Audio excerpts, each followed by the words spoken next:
जो पावा राखा नहीं का। ब्राह्मणों को बुलाया, ब्राह्मणों को बुला करके स्वस्ति वाचन इत्यादि कार्य करवाए गए। बाचित्वा स्वस्त्ययनम जात कर्मात्मजस्य वै कारयामास विधिवता पितृदेवार्चनं तथा। नंद बाबा ने सबको सब कुछ दान में दिया। किसको किसको क्या क्या दान दिया? देवों को दुलार वसुधा को भार हार मिला, संस्कृति सार को प्रसार सौख्य सार का। साधिका कुमारियों को नंद का कुमार पति, राधिका को प्यार मिला प्यारे का प्राणधार का। कुंवरी को रूप मिला भूप मिला द्वारिका को, कंस को नृशंस को भी मुक्ति मार्ग मिला।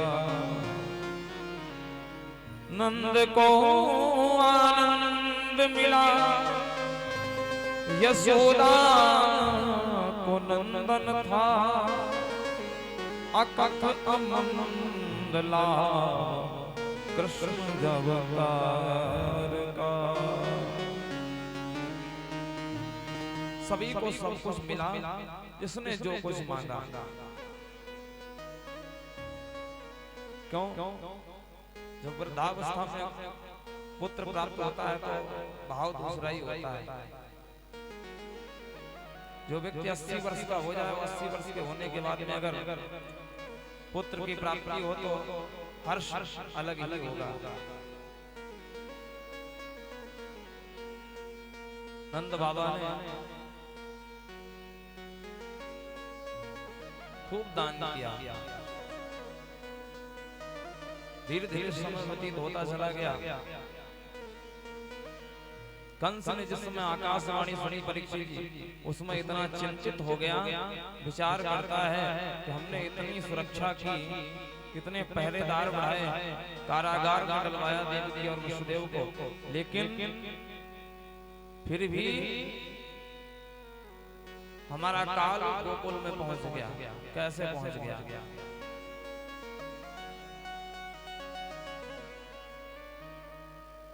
कंस विचार कर रहा था। इसकी बहन पूतना आई। पूतना ने कहा महाराज, कहा भैया मैं एक काम करती हूँ, मैं चली जाती हूँ। हमारे पास में ऐसी योग शक्ति है कि हम अपने इस निशाचर स्वरूप को बदल करके एक सुंदर स्त्री में परिणत हो सकती हूँ। पूतना चली, जैसे चली अपने स्वरूप को सुंदर सा स्वरूप बनाया। इधर नंद बाबा अपने पुत्र की खुशी में इतने डूब गए, इतने डूब गए। इस बार कंस का कर देना भी नंद बाबा भूल गए। जब कर देना भूल गए, अचानक नंद बाबा को स्मरण आया कि हमने तो इस बार कंस का कर भी नहीं दिया है। तत्काल क्षण मात्र का विलंब नहीं किया, तो न विलंब करते हुए गोकुल गांव को गोप ग्वालों की रक्षा में छोड़ दिया। गोप और ग्वालों की रक्षा में छोड़ दिया। गोपाल गोकुल रक्षायाम निरूप्य मथुरांगता, नंदा कंसस्य वार्षिक्यम करमदात पुरोद्वह। गोपान गोकुल रक्षायाम, गोप ग्वालों की रक्षा में गोकुल गांव को छोड़ करके निरूप्य मथुरांगता, स्वयं मथुरा के लिए प्रस्थान करते हैं कर देने के लिए। नंद बाबा मथुरा में पहुंचे और मथुरा में पहुंचने के बाद में कंस का कर दिया। कंस का कर दिया और कर देने के बाद में विचार किया मथुरा तक तो आए हैं, चलो अपने मित्र वसुदेव जी से मिल लिया जाए, कि उनके परम मित्र हैं वसुदेव जी। वसुदेव जी के पास गए और वसुदेव जी के पास जाकर के बैठ करके अपने सुख दुख को बांट रहे हैं। परीक्षित जीवन में मित्रता होना ज्यादा बड़ी बात नहीं है, मित्रता किसी से भी हो सकती है, लेकिन मित्रता का निर्वाह करना बहुत कठिन है। संसार में मित्र अनेक मिल जाएंगे, जीवन में कोई एक ऐसा मित्र बनाइए जो आपके सुख को भी बांट सके और दुख को भी बांट सके। वो स्वामी जी बड़ा सुंदर भाव लिखते हैं, बोले निज दुख गिरी सब रज करी जाना, निज दुख गिरी सब रज करी जाना,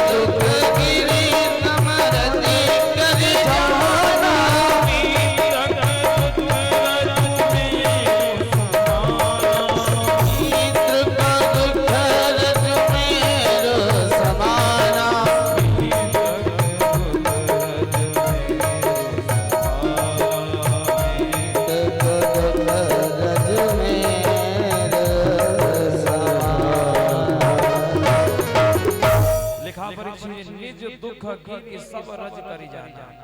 आपका दुख अगर पहाड़ जैसा भी है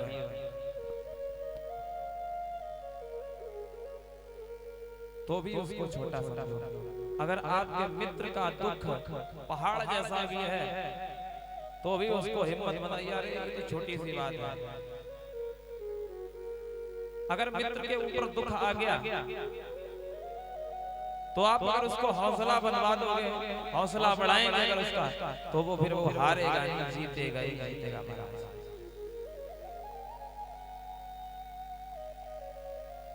ये आपस में बालकानंद और वसुदेव में चली रही थी, तब तक अचानक वसुदेव जी को स्मरण आया। ऐसा लगा वसुदेव जी कहने लगे, नंद बाबा से कहा, बाबा मुझे ये लगता है कि गोकुल गांव में कोई विपत्ति आने वाली है, का तत्काल यहाँ से प्रस्थान करिए, मुझे लगता है गोकुल गांव में कोई विपत्ति आने वाली है। नंद बाबा विचार करने लगे, ऐसी क्या विपत्ति आने वाली, अभी अभी तो सब कुशल छोड़ करके आए थे, इतनी जल्दी विपत्ति कहाँ से आ गई। नंद बाबा दौड़े, अपने हाथ में माला लेकर के हरि हरि शरणम हरि शरणम हरि शरणम हरि शरणम करते हुए दौड़ते चले जा रहे हैं। हरिम जगाम शरणं मुत्पाता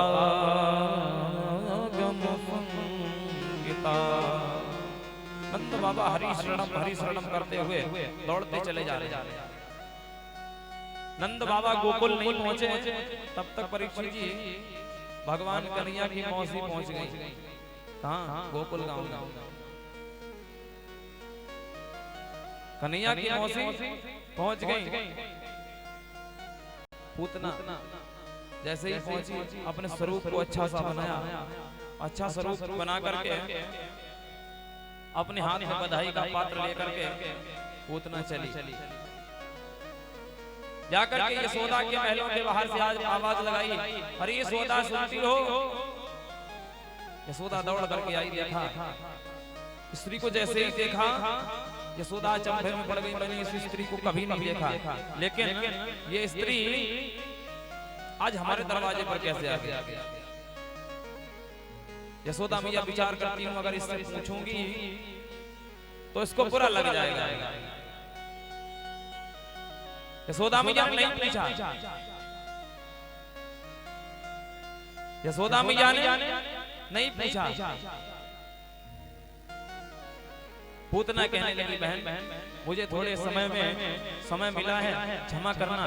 आज पूतना मैया यशोदा से कहती, क्या कहूं बहन इतने दिन में मिलने की फुर्सत पाई है। क्या कहूँ बहन, क्या कहूँ बहन, क्या कहूँ बहन, इतने दिन में मिलने की फुर्सत पाई है। मैया तेरे इस लाला को मेरी तरफ से बधाई हो। मैया तेरे इस लाला को फिर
सौ बार बधाई है। तेरा लाला जुग जुग जीवे, हजारों वर्ष तक जीवे।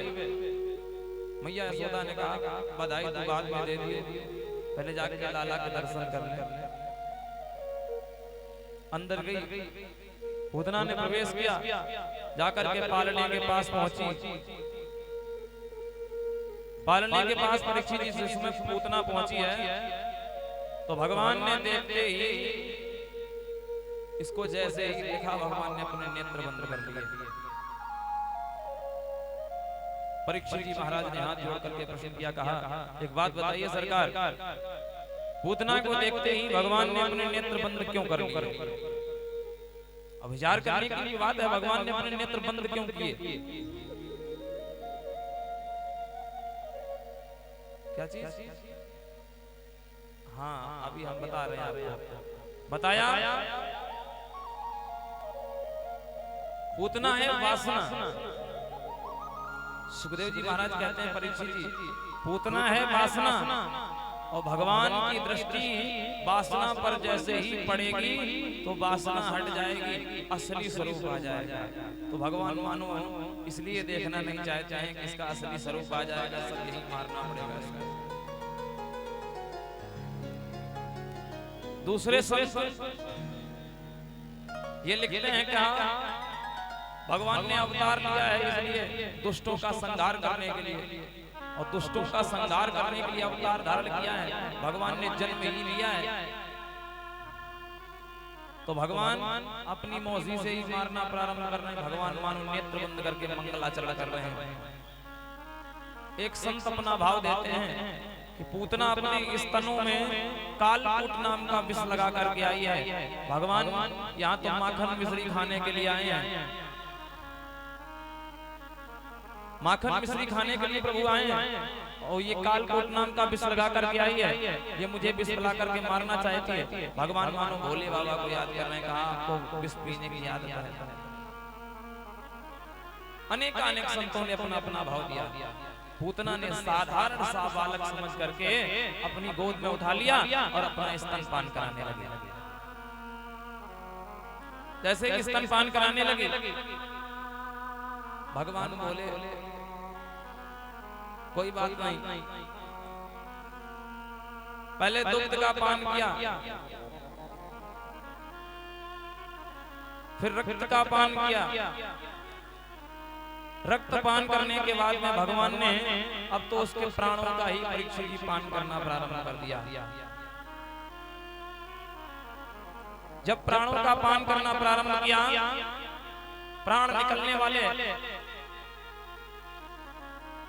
पूतना बहुत तेजी से चिल्लाई, अरे छोड़ दे लाला, छोड़ दे। सामुंच मुंचालमिति प्रभाषणी निष्पीडमाना निष्पीडमाना खिल जीव मर्मणि विव्रत नेत्रे चरणों भुजौ प्रश्वन्न गात्रा चिपतिरुरोदः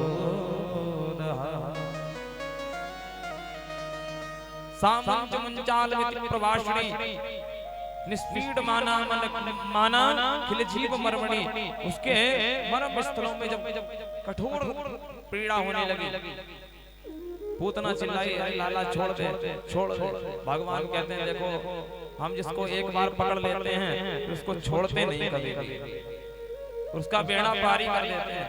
और हम सभी को भी यही चाहिए, प्रभु से ऐसी प्रार्थना करते रहना चाहिए, प्रभु हमारा भी हाथ पकड़ लो सरकार, हमारा भी भविष्य बेड़ा पार हो जाएगा।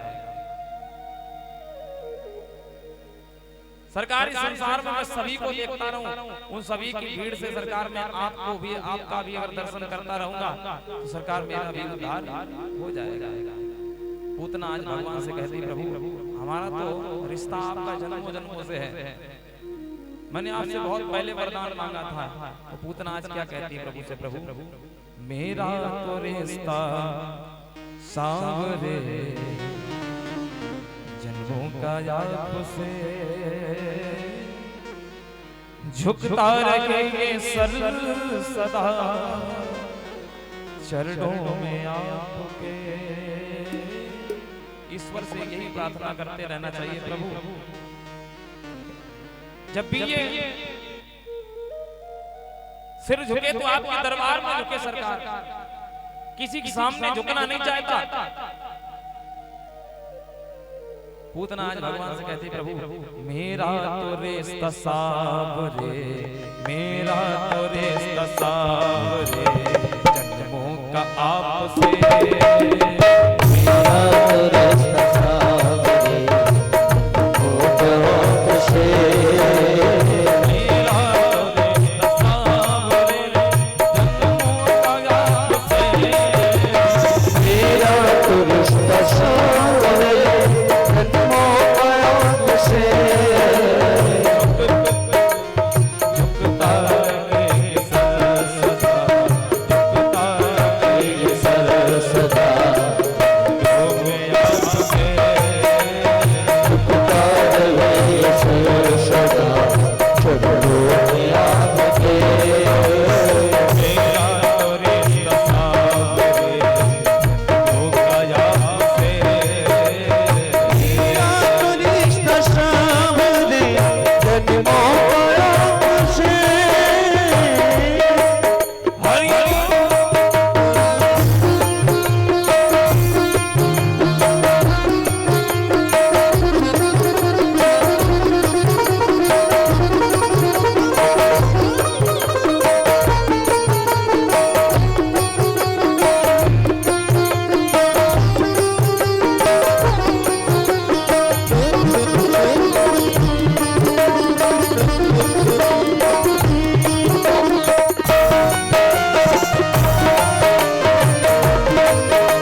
शरीर रहे न रहे लेकिन नाम चलता रहे।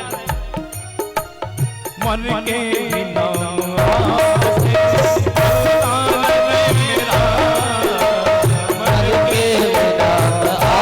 से चलता रे मेरा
बोलिए भक्त वत्सल भगवान की जय हो।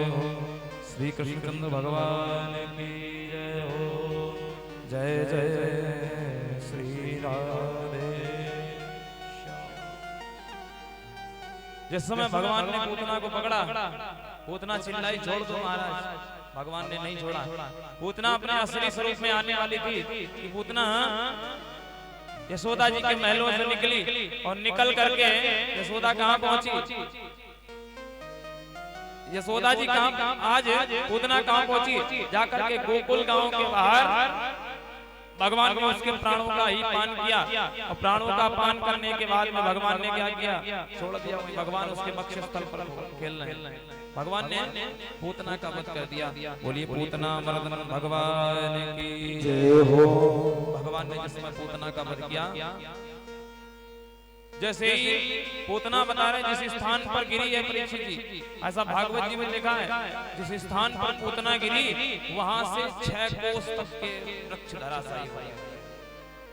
एक कोस में कितने होते हैं? 4 किलोमीटर। 5 होते हैं, 4। अब हमें नहीं पता। ऐसे समझो 6 कोस तक के वृक्ष धराशायी हो गए। कितने वृक्ष से सब चकनाचूर हो गए। जैसे ही धड़ाम की आवाज आई, सारे गोपियां ग्वाल मैया यशोदा दौड़ करके जल्दी पहुंची। देखा भगवान कन्हैया उसके वक्षस्थल पर खेल रहे हैं। इतनी बड़ी राक्षसी ग्वाल कहने लगे हमें लग रहा है अपने लाला को लेकर के जैसे ही चली वैसे इसकी ठेस लग गई तो तुरंत गिर गई। कुछ ग्वाल कह रहे नहीं, अगर ठेस लगी होती गिरती तो ये मूंगे बल गिरती। ग्वाल वालों ने भगवान को पूतना के वक्षस्थल से नीचे उतारा। मैया ने हृदय से लगा लिया और मैया हृदय से लगा करके भगवान को दुलारती हैं। बालक जब छोटा होता है, अगर कोई दुर्घटना घटित हो जाए तो माताएं इतनी आतुर हो जाती हैं, इतनी व्याकुल हो जाती हैं अपने बालक को लेकर के। ऐसा तो नहीं कहीं चोट लग गई हो, ऐसा तो नहीं कोई बात हो गई हो। यशोदा मैया भगवान के ही नामों से भगवान की नजर उतार रही है, भगवान के ही नाम ले लेकर के भगवान की नजर उतार रही है। परीक्षित जी महाराज ने प्रश्न किया, कहा महाराज एक बात बताइए, पूतना का कुल भी अच्छा नहीं, भोजन भी अच्छा नहीं है, काम भी अच्छा नहीं, भावना भी अच्छी नहीं, तो भी भगवान ने इसका उद्धार किया।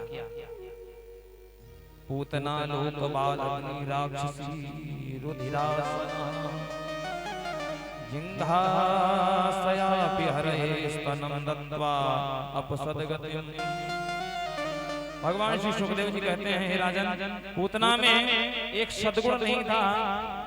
सबसे पहले नाम ही कितना खराब, पूतना, जिसका कोई पूत ना हो।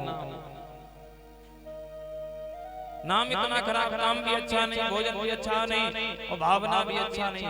फिर भी जब पूतना ने भगवान के मुख में अपना स्तन दिया तो भगवान को लगा कि स्तन पान करना तो माँ का कार्य है, इसलिए भगवान ने पूतना को अपनी माँ की गति प्रदान की। परीक्षित जी महाराज ने प्रश्न किया, महाराज आखिर ये पूतना थी कौन, आखिर ये पूतना थी कौन? श्री सुखदेव जी महाराज दर्शन कराते हैं, कहा ये पूतना पूर्व जन्म की राजा बलि की पुत्री रत्नमाला थी। राजा बलि की पुत्री रत्नमाला थी, जिससे भगवान कन्हैया, भगवान नारायण ने वामन अवतार धारण किया और वामन अवतार धारण करके राजा बलि के दरबार में मांगने के लिए पहुंचे हैं। तो जिस समय रत्नमाला ने भगवान की छवि को देखा तो रत्नमाला इतनी मोहित हो गई, कहा इतना सुंदर अगर मेरा बालक होता तो इससे मैं अपना स्तनपान कराता। भगवान तो सर्व अंतर्यामी है, भगवान सब पहचान लेते हैं, सब जान लेते हैं। क्या विचार करिए, हम किसी के घर में चोरी करें, घर वाले भले ही ना हो, घर वाले ना देख रहे हैं, लेकिन वो परब्रह्म परमात्मा सब देख रहा है। लेकिन अब तो कलयुग के लोग जितने जीव इतने होशियार हैं, तो सीसीटीवी लगवा दिया, महाराज करो चोरी, लेकिन सीसीटीवी तोड़ देते हैं। सीसीटीवी तोड़ दोगे, यहाँ के जीव की आंखें फोड़ दोगे, लेकिन परमात्मा का क्या करोगे, वो सब जानता है। भगवान ने रत्नमाला की इच्छा को पढ़ लिया और रत्नमाला की इच्छा को पूर्ण किया। कहा इस जन्म में तो नहीं, लेकिन अगले जन्म में मैं आपकी ये इच्छा अवश्य ही पूर्ण करूंगा। भगवान ने मन ही मन में आशीर्वाद दे दिया। धीरे धीरे समय व्यतीत हुआ, राजा बलि ने 3 पग भूमि देने का संकल्प कर लिया और 3 पग भूमि की बजाय भगवान ने 2 ही पग में 14 लोगों को नाप लिया, 7 लोग नीचे के और 7 लोग ऊपर के माप लिया। तो वही रत्नमाला विचार करती है, अगर ये बालक अगर मेरा होता तो इसे मैं अपने स्तनों में विष लगा करके मार देती। भगवान कहने लगे, ये भी इच्छा आपकी पूर्ण करेंगे, ये इच्छा भी आप पूर्ण करेंगे, अवश्य करेंगे, लेकिन दोनों इच्छाएं आपके अगले जन्म में ही पूर्ण करेंगे, इस जन्म में नहीं करेंगे। तो वही भगवान कन्हैया ने इस जन्म में आकर के पूतना का उद्धार किया। बोलिए पूतना मर्दन भगवान की जय हो, श्री कृष्णचंद्र भगवान की जय हो। धीरे धीरे समय व्यतीत हुआ, भगवान धीरे धीरे से बड़े हो रहे हैं, भगवान धीरे धीरे बड़े हो रहे हैं। एक दिन के बाद भगवान ने परीक्षित की करवट बदली। जब छोटे छोटे बालक होते हैं, जब जन्म लेते हैं तो 2-3-4 महीने हो जाते हैं, तो भगवान ने ऐसे ही करवट बदली। भगवान ने जिस समय करवट बदली, मैया यशोदा ने देख लिया। मैया यशोदा ने बुलाया नाई को, नाई से कहा, हे नाई, जाकर के पूरे राज्य में लगा दो दुहाई। नाई ने पूछा, का है कि माई? कह देना करवट बदलने को बोला हुआ है। जैसे ही ऐसा कहा, नाई ने जाकर के जोर जोर चिल्ला करके सबसे कह दिया, कहा जाओ सब लोग चलो। मैया यशोदा के लाला ने आज करवट बदली है। सब गोपियां अपने अपने घर से बधाई लेकर के चलने लगी घर। मैया यशोदा ने क्या किया, सुंदर सा सजाया, भगवान को काजल लगाया और काजल लगा करके मैया यशोदा उसको अपना स्तनपान करा रही है, अपने लाला को स्तनपान करा रही है। भगवान कन्हैया को निंद्रा आने लगी, गोपियां इधर सब बधाई लेकर के आने लगी। मैया यशोदा ने विचार किया क्या करें। मैया यशोदा ने पालने के सहित उठाया भगवान कन्हैया को और जाकर के बाहर एक गाड़ी खड़ी थी, बैलगाड़ी, उसके ऊपर बहुत सारे माट के रखे थे। मैया यशोदा ने उसी के नीचे भगवान के पालने को लटका दिया। और जो समय लटकाया, भगवान कन्हैया विचार करने लगे, अच्छा मैया जिसके लिए उत्सव मनाया जा रहा है वो बाहर पड़ा और स्वयं उत्सव मना रही। मैया यशोदा गई और जाकर के उत्सव मनाने लगी, नाच गाना बजाना हो रहा है। इधर कंस का भेजा हुआ एक सक्तासुर नाम का दैत्य आया। भगवान ने स्वागत किया, कहा आओ मामा जी। सक्तासुर आया और बैलगाड़ी के ऊपर बैठ गया। जिस समय बैलगाड़ी के ऊपर बैठा, भगवान ने कहा और वजन बढ़ा लो अपना, और वजन बढ़ा लो। भगवान अब तो और तेजी से रोने लगे। जब और तेजी से वो रोने लगे, देखा होगा छोटे छोटे बच्चे जब रोते हैं तो हाथ पैर चलाने लगते हैं।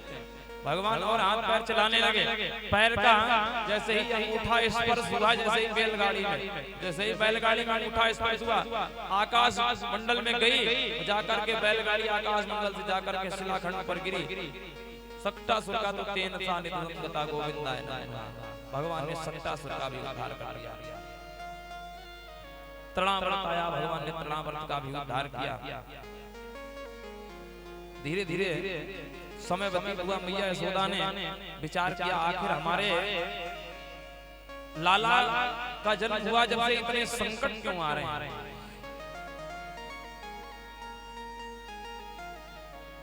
माताओं को ये बड़ी विशेषता, माताओं के अंदर बड़ी विशेषता है परीक्षित। कोई पंडित जी आ जावे, कोई ज्योतिषी आ जावे मोहल्ले में, तो माताएं ये कहती हैं थोड़ा देखना महाराज जी हमारे मोहल्ला को देखो भाग्य कैसे है, जबकि नौकरी वोकरी लगेगी नहीं लगेगी, और बहुरिया कैसी है, तो हमें रोटी वोटी देगी या नहीं देगी। माताएं ये ब्राह्मणों से पूछती हैं, सबकी इच्छा होती है, पूछने लाओ देखें बहुरिया कैसी आएगी नहीं आएगी। मैया यशोदा ने नंद बाबा से कहा, बाबा मुझे लगता है कुछ लाला के अपने ग्रह नक्षत्र कुछ ठीक नहीं